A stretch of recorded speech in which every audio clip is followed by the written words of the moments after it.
Interference of light waves में हमारा जो अगला टॉपिक होगा वो ये होगा कि स्क्रीन पे अगर लीनियर पोजीशन दे रखी हो तो वहां कैसे हम पाथ डिफरेंस कैलकुलेट करें एंड देन उससे कैसे phase difference and then intensity for coherent sources.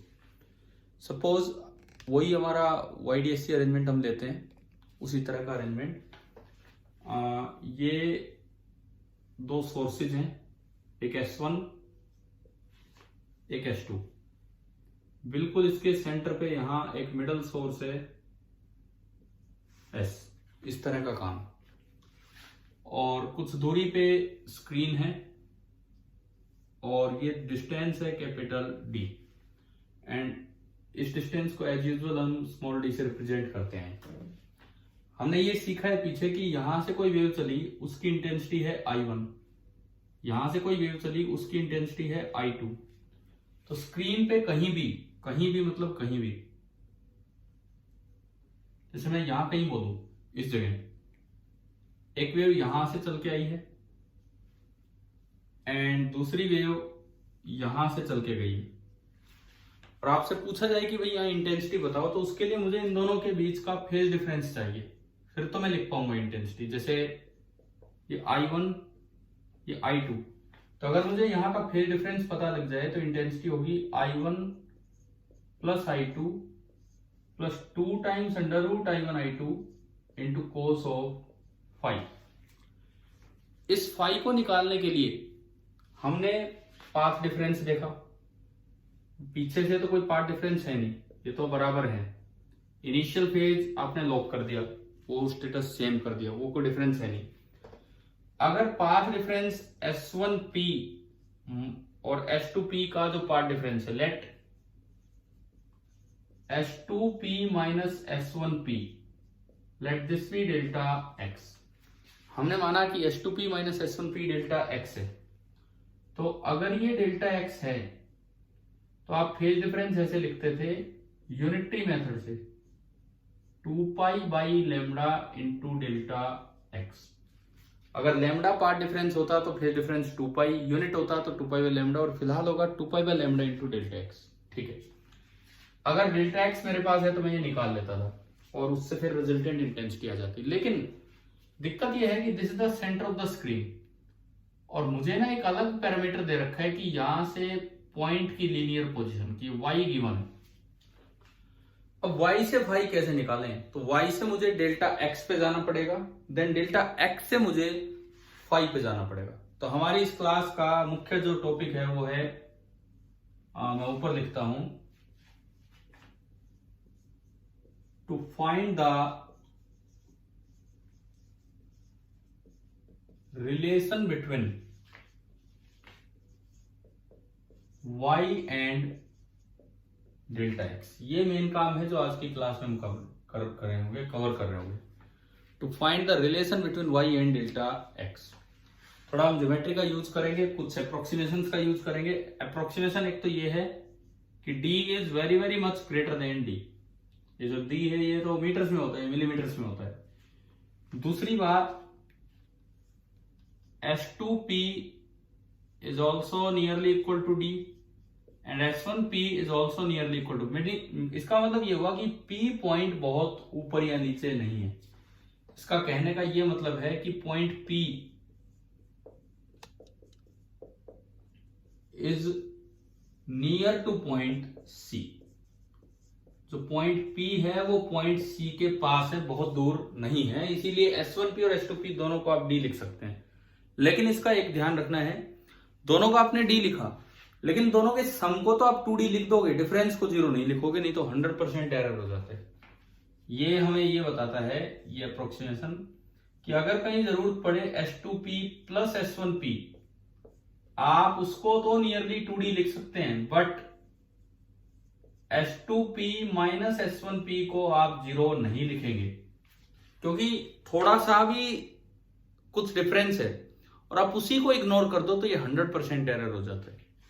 तो ये आपको लिखना चाहिए 0 नहीं, ये आपको लिखना चाहिए डेल्टा x। अब मुझे इस बात पे ध्यान देना है, to find the relation between y and delta x। इसके लिए मैं क्या करूं, देखो थोड़ा अप्रोक्सीमेशन तो हम बाद में यूज करेंगे ये वाला, पहले कुछ ज्योमेट्री, कैसी ज्योमेट्री, किस तरह का काम करें। आप दो राइट एंगल ट्रायंगल्स बनिए, दो राइट एंगल ट्रायंगल, S1 से एक परपेंडिकुलर डाला आपने, let this point be A, S2 से एक परपेंडिकुलर डाला, let this point be B। एक पॉइंट मैंने A बोल दिया और एक पॉइंट मैंने बोल दिया B। अब मैं बात करूं इन ट्राइंगल S1PA, पहले इसमें पाइथागोरस थ्योरम का यूज कीजिए। पाइथागोरस S1PA में पाइथागोरस थ्योरम आपने लगाई तो S1P² इज इक्वल टू ये दूरी तो D है, D² प्लस, अच्छा ये डिस्टेंस कितना बचा, देखो ये पूरा D, S1 S2 is D, so this is D by 2, so this is also D by 2, so this is y minus D by 2, तो ये plus y minus D by 2 का स्क्वायर, इक्वेशन नंबर 1। फिर मैं चलता हूं ऐसी दूसरी triangle पे S2PA पे,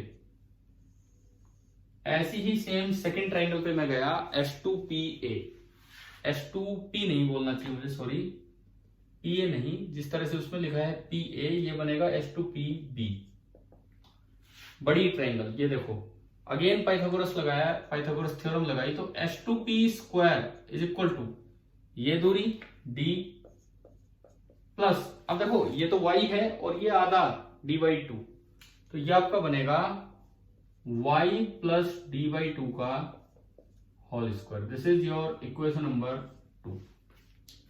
अब मुझे रिलेशन चाहिए between y and delta x, मुझे ये रिलेशन चाहिए, तो मैं क्या करूं, इक्वेशन 2 में से इक्वेशन 1 को सब्ट्रैक्ट कर दूं। मुझे अगर ये रिलेशन चाहिए तो इट मींस मैं इक्वेशन 2 से इक्वेशन 1 को सब्ट्रैक्ट कर दूं तो ये रिलेशन आ जाएगा। अब देखिए 2 से जब आप 1 घटाएंगे तो ये बना S2P का होल स्क्वायर माइनस S1P का whole square is equal to D² से D² कैंसिल हो जाएगा, और जब आप इसके होल स्क्वायर से ये खोलोगे A² plus B² plus 2AB, A² plus B² minus 2AB, और इसमें से घटाओगे तो A² B² से A² B² कटेगा और 2AB जुड़ के 4AB आ जाना है। So this will come out to be 4 into y into d by 2y आएगा। अब मैं इसको थोड़ा बढ़ाऊं, A² माइनस B² होता है A minus B A plus B, तो अगर मैं इस चीज का यूज करूं तो S2P का होल स्क्वायर माइनस S1P का होल स्क्वायर, इसको मैं यहां लिख सकता हूं A minus B A plus B, S2P minus S1P into S2P plus S1P, ये आ गया।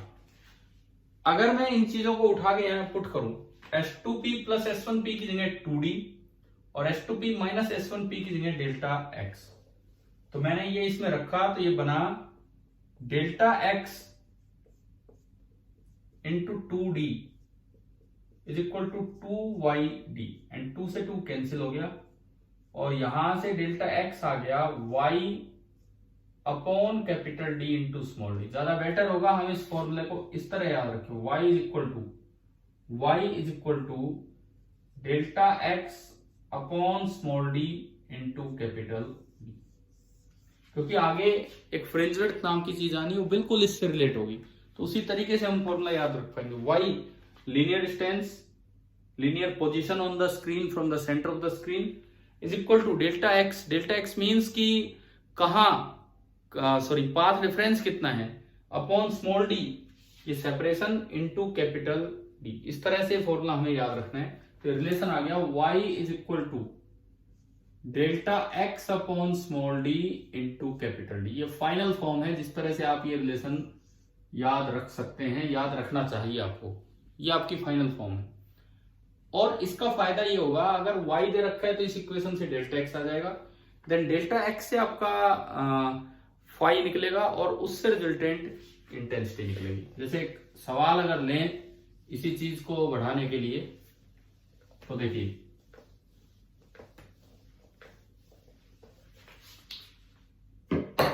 क्वेश्चन इस तरह से आ जाए कि ये एक स्क्रीन है, सॉरी एक मेन स्लिट है S,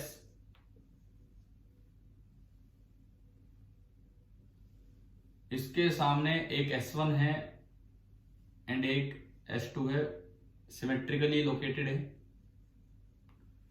सामने स्क्रीन है।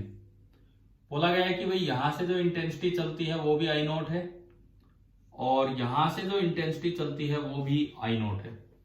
और आपको ये बताना है कि यहां से कुछ दूरी ऊपर हमें बताई गई है, कुछ डिस्टेंस ऊपर, और वहां ये आपसे पूछना चाह रहे हैं कि भाई आपका जो मेन इंटेंसिटी होगी, रिजल्टेंट इंटेंसिटी, वो कितनी होगी। और ये सेंटर ऑफ द स्क्रीन से ये दूरी अगर मैं मानूं, सेंटर ऑफ द स्क्रीन से अगर मैं ये दूरी मानूं तो ये आपको दी गई है lambda capital D by 3D, where this is capital D and this is small d। ये आपको दिया गया है इस तरह से। और मुझे बताना है इस सवाल में कि यहां इंटेंसिटी क्या होगी, यहां पे रिजल्टेंट इंटेंसिटी क्या होगी अगर ये सिचुएशन है तो सबसे पहले तो आप क्या करेंगे, पहला स्टेप, ये y है, लीनियर पोजीशन, y से निकालो पाथ डिफरेंस डेल्टा x। कैसे निकालेंगे देखिए, फर्स्ट स्टेप, सबसे पहले मैं पहला स्टेप यहां पे उठाता हूं। तो y आपको दिया गया है lambda capital D upon 3D। आप y से डेल्टा x निकालोगे तो y को रख दीजिए delta x upon d into D, lambda by 3D by D, D by D से डी बाई डी कैंसिल, और डेल्टा x निकल के आ गया लैम्डा बाई 3। ये आपका पहला स्टेप हुआ। उसके बाद सेकंड स्टेप आपका होगा कि आप डेल्टा x से फाई निकालो। सेकंड स्टेप पे अगर मैं चलूं तो आप डेल्टा x से फाई निकालिए।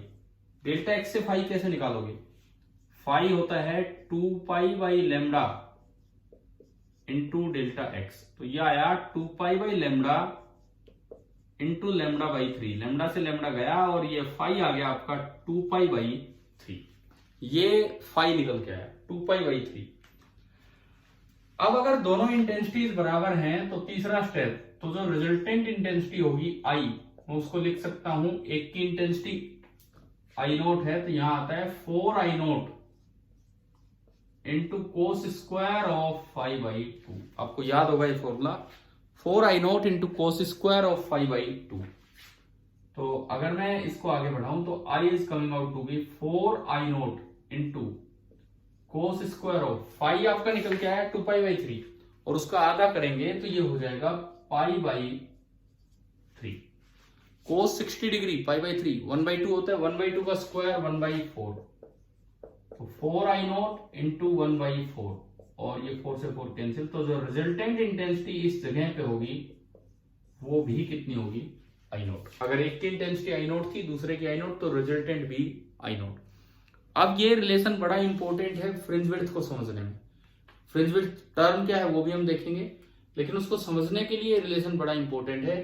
तो एटलीस्ट आप ये फॉर्मूला याद रखें, y that is equal to delta x by d into capital D। Thank you.